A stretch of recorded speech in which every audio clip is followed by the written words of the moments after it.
Nothing. Crack me like uneven concrete.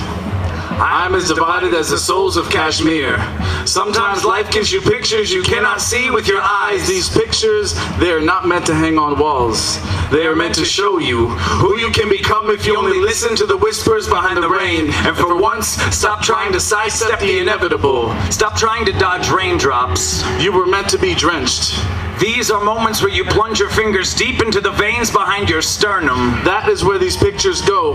You hang them on the inside of your ribs. We can never understand them with our eyes, only with our hearts. And until this image finds clarity, until I find a reason for this, I am worn as thin as a widow's veil. One that cannot hide tears, one that cannot paint a face for me. I am clear, concise, and obviously drowning. Sometimes you have to wear the face of an emperor. You have to be ever noble, not contentious, but always graceful. You have to hold your desire to destroy everything in sight. Because when everything you thought you knew proves unreliable, more malleable than you can ever conceive, the only thing that will bring you down from this roller coaster of humility is losing your humanity in front of the ones you love most. The ones who love you dearly. You want to scare them into retreating steps and destroy any picturesque setting that feels like it's lying to you, but you cannot. You must fight this like addiction, like unwanted love.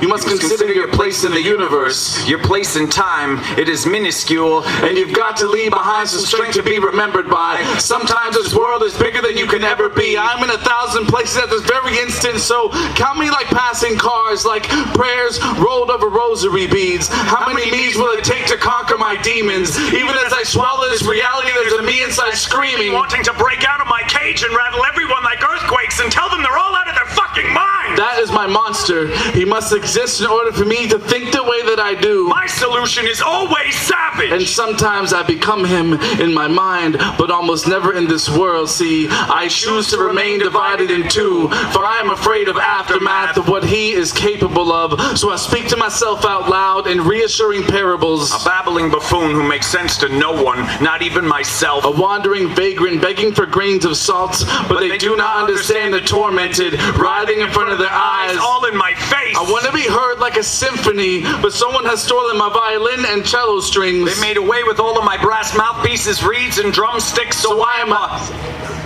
voiceless, a punctured lung trying to breathe? My own worst enemy, cutting my veins open just to see how I bleed.